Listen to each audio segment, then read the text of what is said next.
Okay, I think we are live. It's Thursday, the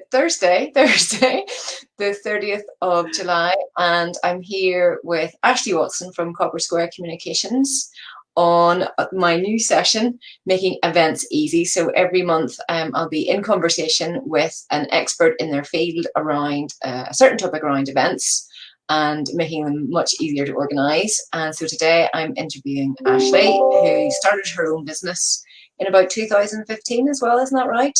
Yep, November 2015. Yes, same time as me. And do you want to explain? You can probably explain much better in person to people what your business is than I can. So yes, in November 2015, I started Copper Square Communications, and I specialise in social media strategy, training and content. And I work with a range of companies across the UK and Ireland. And my background is in marketing. I've been working over 16 years in various marketing roles before starting Copper Square. But yeah, and we work together quite a lot ourselves, Alison, with a couple of clients. So it's lovely to be your first guest on your monthly live session. Thank you. Yeah. I think with events that you often have the admin. There's a lot of admin with events, but there's also a lot of marketing, and so you always sort of you need that. There's definitely there's need for help on both sides of them, aren't there, normally? Yeah, absolutely. I mean, without marketing, you're not going to have too many people at your event, and Exactly. without admin, you're going to have a very disorganized event. So, Exactly. and the two do need to work hand in hand together. They Absolutely. do. They do. So today, we're just going to go through some points that will hopefully help other people when they're organising their events, really from a marketing point of view. And as you said, we have some clients in common that deliver courses and different sort of workshops and events online. So, you know, the clients that we have, we know why they're organising those events, but do you think there are reasons why, if you have a business, you should organise events? Like, should people be organising events to showcase Yeah, their authority, to showcase what they do? absolutely. You hit the nail on the head, Alison. Events give you a platform to really showcase your expertise and share your knowledge. And they're a really good way of growing your audience and raising your own personal profile. So whether that is actually doing a Facebook Live event like this today, or having an in-person conference, or hosting a webinar or a training course online, they're all events that will really position you as the expert within your field. Yes, totally. There's a little bit of feedback from our StreamYard. We're testing StreamYard today, so if you hear some feedback on the video, please please ignore us. As long And as my dogs don't start barking, we'll be doing okay. you'll be all right. The dog show in the background. And if you are planning an event, then whether it be, well, do you think actually if you're planning an event online, obviously you have to work so far backwards when you actually start to market it, but do you, like, how long do you think that takes? And do you think there's actually a difference in the marketing time that it takes between a face-to-face event and an online? I don't think so. I don't think there's a big time difference. I think the time scale depends on the type of event that you're having and maybe the ticket price of it. So if it's a Mm-hmm. higher end ticket price, you might need a longer lead in time to convince people to invest that spend. Yeah. Where if it's a free event that they need to attend or that they want to attend and it's a value exchange, then you can have a shorter lead in time. What's interesting is Eventbrite, who are probably one of the leading online event ticketing companies. They have a blog section, and within their blog section, they have a 16-week how to create a promotional calendar. So I'm just looking at my notes to make sure I get the title right. And it's a 16-week roadmap that will help you in planning your event. So the steps that you need to take in order to sell tickets and raise awareness of your event. And it's basically a roadmap that will map out what you need to do and work backwards from when your event's going to happen. So that's a really good tool to use, and it's a free downloadable template. So anybody who is interested in is thinking about an event and maybe starting to wonder what's involved in putting an event on, that roadmap's a really good starting point. Oh, that's really good. I've seen, I have seen Eventbrite doing some really good courses lockdown, and they had, even yesterday, they had a free webinar all about cancelling and postponing your events and all the different things you should think about, because, you know, I imagine for them, they had an absolutely massive hit when so many people couldn't organise face-to-face events. Lockdown restrictions started, and they were very smart because they really went out of their way, and there's loads of free resources on their site helping people to put their events online and telling them how to do it, and, you know, what to include and the reminders and everything. And I think they are, you know, some people would come to me and say, oh, why would I advertise on Eventbrite? It's taking, you know, whatever it is, percentage of every ticket sale. And I said to them, well, you think there's so much it does in the background from an admin point of view, and pulling all the attendee names, and you can sort them however you want to sort them and all the rest. I said, you know, if you work out how much of your time that takes, that you would happily pay the percentage fee to Eventbrite for it. Absolutely. And in addition to the admin side of it, in terms of marketing, if you're searching on Google, for example, for a particular type of event or a topic, Eventbrite will return within your Google search. So it makes sense to have your event listed there. And they do have a lot of resources and support, and they have created the ability to sell tickets to online events as well, because they recognize that in-person events may not happen for some time. So that, you know, that they're one of the companies that have pivoted to the online event world as well recently. Yes.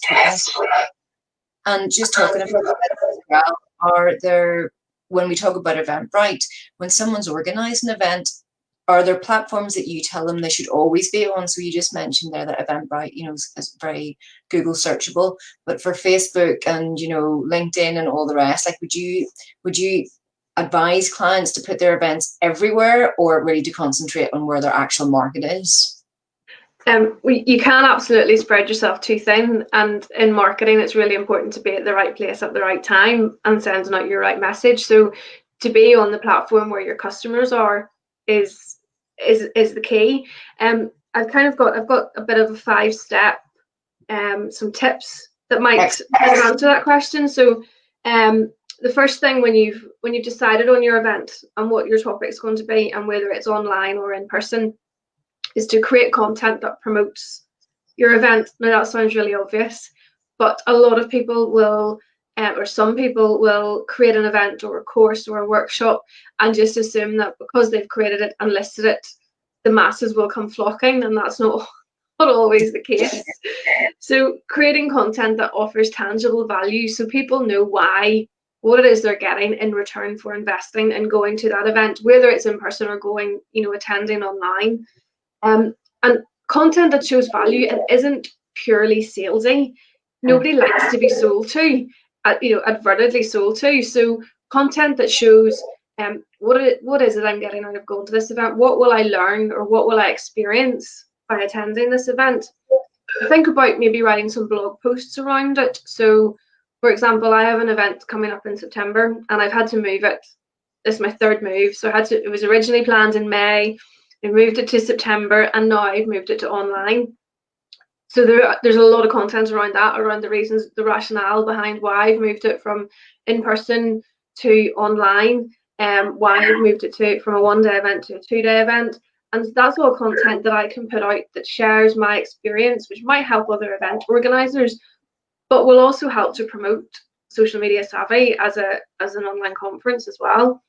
And do videos. So you could have video content, maybe a collage of people who've been at your event before, sharing what they enjoyed, what they learned, what their key takeaways were, why they would recommend your event to others.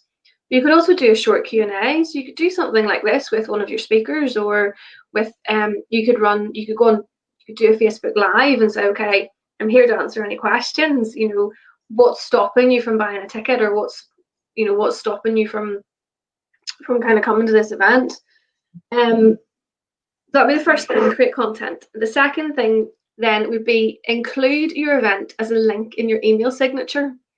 Think about how many emails you send on a daily basis to clients, potential clients, colleagues, and just having a little one or two lines at the bottom of your email signature with a direct link to your ticketing site.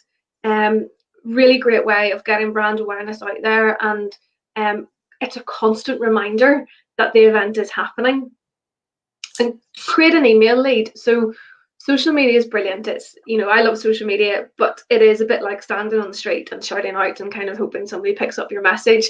Email marketing has that little bit more personal approach to it, and you can really talk to your customers. So to grow your email list is a lot of hard work, but start to create email magnet leads, as they're called. So start to create little giveaways or free downloads to get people onto your email list. But people that are meant to be there, that your customers, you don't just want anybody and everybody. So start to grow your email list, and about 2 to 3 months before your event, invite them to it. So they have this kind of personal, before it's out there and on the social media world, they have this feeling of exclusivity, that they're getting, your email audience are getting first chance at getting an early bird ticket, for example, or a discounted VIP package, or whatever that might be. And then periodically remind them that the event's coming up. So, 2 to 3 months, if we're looking at that 16-week lead time, 16 weeks sounds like a long time, but it goes in really, really quickly. And when you think about it, if it's a business owner or an entrepreneur, that's only, it's only 4 paychecks. Exactly. Really. So if somebody's investing with their own money, you've kind of got really 4 key times within the month, within that, to convince them to purchase a ticket. Create a unique event webpage. Again, this might all sound really obvious, but a lot of people don't do it. So when you come, you want people to know, not just to bounce onto your website and have to try and find the event. You want to take them to a specific webpage that has all the information there, what the event's about, when it takes place, where it takes place, who the speakers are, what kind of added value can you offer. And then use paid social ads as well. So there's kind of 4 points that we've talked about are sort of organic reach, and apart from your own time, you're not really sort of invested in advertising, but to use paid social ads throughout. Maybe link it with a giveaway. So maybe have a paid ad that if people click through, there might be some sort of giveaway for them, or try and get their email to get them to sign up to your email list. So again, just kind of having that link back that you're using social to drive not only web traffic, but to drive people onto your email list as well. Yes. Important thing to mention that, when you're organising an event as well, you have to think very carefully at the start about what data that you want to capture about your client, because they're more than likely, if they have come to one event, they're much more likely to purchase, buy tickets for another event or purchase some other kind of service off you. But it's really good to think at the start, okay, well, what is it I want to know about them?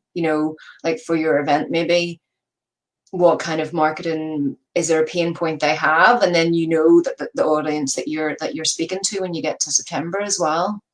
Yeah, absolutely. And even down as far as the type of speakers that they're going to be most interested in, whether it's on social media or digital marketing or email, or what kind of, as you say, is their specific pain points, and then you can really target your messaging to them. Totally. And when you're talking about sponsored ads and things there from a Facebook, I've seen a lot of, especially during lockdown, there were sponsored ads all over the place for online events and challenges and all the rest. From a budget point of view, would you have any advice about what people should spend from the point of view of the price ticket of their own event? I think the budget comes down to entirely how much it costs to go to the event. So you need to work out what can you afford to spend in terms of your advertising against what's your return, what do you anticipate getting back. So it has to be a figure whereby you're comfortable with. The benefit of social media advertising is that you can pause ads, and you can do A/B testing. So you can put out a couple of different types of creative and see which one's working best, and then put more money against that. So you do kind of have that little bit more flexibility with the social ads in terms of actually there's no magic number of me saying, oh yeah, stick 100 quid against an ad or stick 50 quid against an ad. It's really entirely dependent on what's your ticket price, how much can you afford to spend to get people to register. Yeah. And I suppose as well, you have to know your audience very well. And that's another reason, maybe if you don't actually know who your audience are the first time around, to make sure that you have captured their details of maybe their age and their location and, you know, if they're female or male. So that the second time around, if you are putting a sponsored ad on Facebook, that you know all that in the details in the background. Yeah, and you know, you can also look to LinkedIn advertising as well. So depending on the type of event that you're doing, and if you're who you're targeting, whether it's be professionals or marketing executives or entrepreneurs or students, grads, whatever kind of entry level that might be, there are options within LinkedIn to target your ads. So really knowing, I suppose, what's the purpose of your event, and who are your ideal customers, who do you want to be attending, and then with that information, then you start to build a picture of who it is that you're talking to and the type of creative and content that they're going to engage with on social media and in emails as well. So, and the good thing about Facebook now, of course, with Facebook and lots of those other tools like Facebook and Eventbrite integrate very well in the background as well. So if you have an event on Eventbrite, you can post nearly everything automatically then to Facebook, which is, you know, it saves so much time from an organizing point of view as well, doesn't it? It does, absolutely, because they link up seamlessly. And you know, the event then comes up at the top of your business page, and it's really easy then for people to click through and make the ticket purchase. I suppose the thing with the online events as well is that it opens you up to new markets that you maybe didn't think were there. So previously, any events and workshops and conferences that I've been involved in have been very much localized to Belfast. And although in saying that now, I did have a girl drive from Limerick last year up to Belfast to come to the social media conference. But with the event moving to online, I'm actually seeing that most of my ticket sales are coming from outside of Northern Ireland. Very interesting. So most of the people who have purchased tickets to Social Media Savvy are from the south of Ireland and south of England as well. Now I have done some targeted Facebook ads to focus on kind of different geographical pockets and just see, you know, just test, put a little bit of money towards it and just see what interest there is, and it's linked, you know, I can see a direct link through then to ticket sales. Yeah, because I think that, you know, I know a lot of people who during lockdown were delivering workshops that were very much face-to-face, like, you know, like art lessons and music lessons and things that those providers, they had never thought in the past, oh, I can do this over like Zoom or Microsoft Teams or whatever it happens to be. And my friend now, who takes the music classes online, he said that his audience, like he's got people now in America that he has guitar lessons with, and it has opened up a whole new world. And some part of me thinks actually we'll never, well, not that we'll never, there will always be that sort of duality now, I think, where people will have very much a mixture of online and face-to-face, because nothing really can beat face-to-face, and we all know that. Yeah, but no, I agree. I think there'll be a hybrid. I think you're right, Alison. I think moving forward, there'll be some sort of hybrid approach whereby next year, Social Media Savvy will absolutely be in life. Yes. Real life in the Titanic Hotel. It'll be fabulous.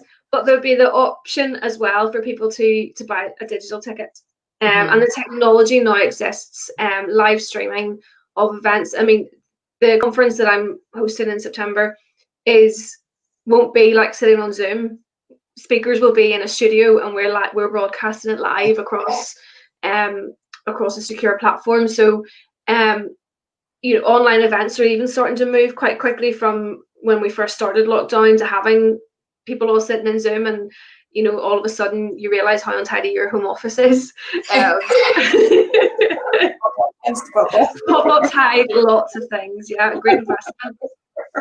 But now, you know, the online event world is moving quite quickly, and we can have live broadcasts and things like that as well. So yeah, it'll be interesting to see how the event space plans out. Yes. And you said there, Richard, I know go into that in your blog, and I'll share the blog post as well about Yes. moving your event from face-to-face to online. And could you just maybe give us a quick overview of why you decided to do that in the end? Because I know it was planned originally for May, it was originally, wasn't it? Middle of Yeah, May? look, it was the 14th of May, and look how lovely the little leaflets were. Where's my phone? Like, they're done in like an iPhone, and then the back looked like Twitter. Oh, beautiful. All very clever and lovely. And they lasted about 2 weeks, and then lockdown happened. So yeah, I initially launched the conference the end of January time. For the conference took place on the 14th of May in Titanic Hotel, and then lockdown happened the end of March. And right up until the very day of lockdown, the 23rd of March, I was selling tickets. Yeah. And the 23rd of March happened, and everybody just went home, and nobody could think about developing social media skills or was interested in hearing from any speakers. And so I moved the event from May to September, thinking nobody really knows what's happening here. Let's move it out for a couple of months and see if we can have, because as you've said, nothing beats a real life in-person conference. And so I moved it then to September, and then about 4 weeks ago, took the decision to move it to online. With social distancing measures still in place, it wouldn't be practical to be sitting in a hotel room or a conference suite 1 meter from somebody else. Yeah. And the last thing I want is for people to feel uncomfortable in a room. And as an event organizer, you don't want your attendees coming feeling uncomfortable or having to wear face masks or whatever. And so the opportunity to run the events online came via Chris Lynch at Brands Enable. So Chris is my videographer for the event, and he has invested a lot in technology to be able to offer live streaming. So I'm really excited to be working with him. I'm a little bit panicked about the tech side of things, but I'm in really safe hands with Chris and the Brands Enable team. And so that was kind of my rationale behind moving it to an online event. But I didn't want it to be like just kind of sitting in your office. So, I didn't want to be sitting here with horrible yellow paint behind me. So I wanted to have that kind of still that live experience of chatting with people, and my attendees can come on and ask speakers questions, and we might do breakout rooms and things like that. So we're going to be based in a studio in Belfast. Excellent. We're going to broadcast the event live then. Well, across the UK and Ireland, but maybe further afield. We'll see. Never know. It wasn't an easy decision to take, but I didn't want to miss out on hosting the event this year. So yeah, and I think we're all very conscious. Like, I used to work for the tourist office in Belfast, and it pains me as well when you see face-to-face events being cancelled, because you think there's a lot of business that isn't going into Belfast, and all it's never only about the hotel venue, it's about the catering, it's about the people, as you say, who come to video, and the sound engineers and all the rest. And it's good because guys like that, obviously now with the online, there are guys like you said, like Chris, who are moving their business more online, that they that he can offer that as a service now as well, which is fantastic. And I think what you did with your event, actually, you've made it 2 half days, haven't you? I have, yeah. So I felt that I felt that a full day in front of a computer screen would just be a little bit too much. And 2 half days is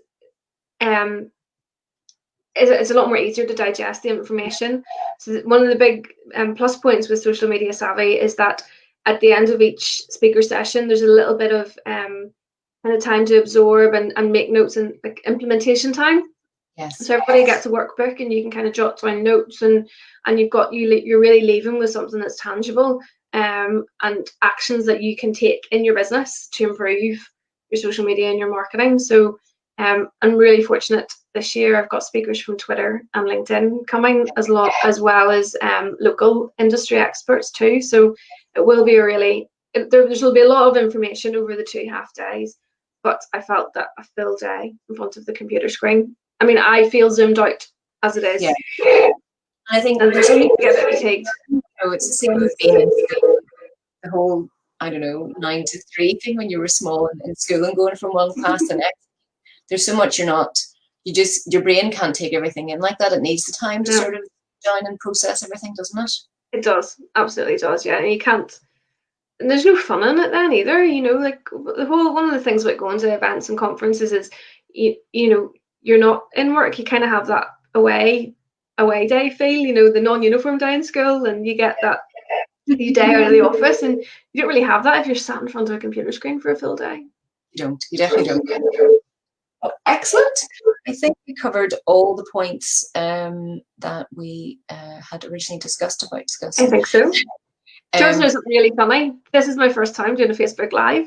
Oh, sorry, ever? I know, ever.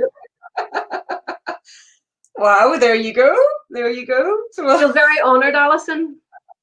We've got Facebook Live and StreamYard going at the same time, and I'm just going to open up my screen just to see if anybody has left us any questions.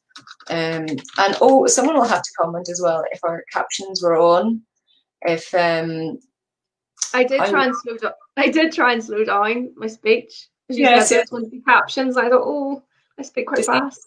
To see how well it was actually capturing is actually a very interesting technology like that, because I was testing one day and actually caught most of what I said except for the names. So I think the sort of the names, and maybe I don't know if he teaches it these things, but I just couldn't quite get those. And so we're going to get. So Ashleigh mentioned today the five tips. And we'll put a link to that up afterwards as a downloadable resource for people. Yeah. And a link to her blog as well. And obviously we'll put up a link to the Social Savvy event tickets. If you haven't got them, they're still available and at a very bargain price, it has to be said, for 2 days. 49 quid. Yeah, sure. What else? What else? 49 quid. Exactly. You know, find yourself some wine and have an awful hangover and learn nothing too. Does the HMRC have some more, you know, nice money to give you? That's where to invest it yourself. Invest it, exactly. And I see somebody has put up captions are visible. Well done, ladies. Thank you very much. Oh, thank you. Thank you. Such a pleasure to have you here today on my first Making Events Easy session. Oh, pleasure to be here, Alison. Thank you for having me. Your first Facebook Live. You're going to have to do a Facebook Live. No, it's not really bad. It's not really bad. Social media marketer. Yeah, desperate. And the next, so in August, the next session will be with Gail Alexander from Ava Alexander Virtual Assistants, who is the queen of videos, and she'll be talking actually, just as you mentioned there, actually all about the importance of taking either videoing your whole event or, you know, having certain speakers, you know, with different video slots, and the importance of that during the event to actually promote your next events. And you can make, as you said, little collage of, you know, the speakers, and if you have even people doing little videos, sort of text a video before, that can be part of your promotional plan as well. So that will be on the 20th of August, and I'll put it up as an event in Facebook as well, because, you know, we're all about the events, so that's all about the event. Make them everywhere. But thank you so much. That was great. Thank you. Thank you. And enjoy the rest of your day. Yes, see you all soon. Bye. Okay, see you soon. Bye. Bye.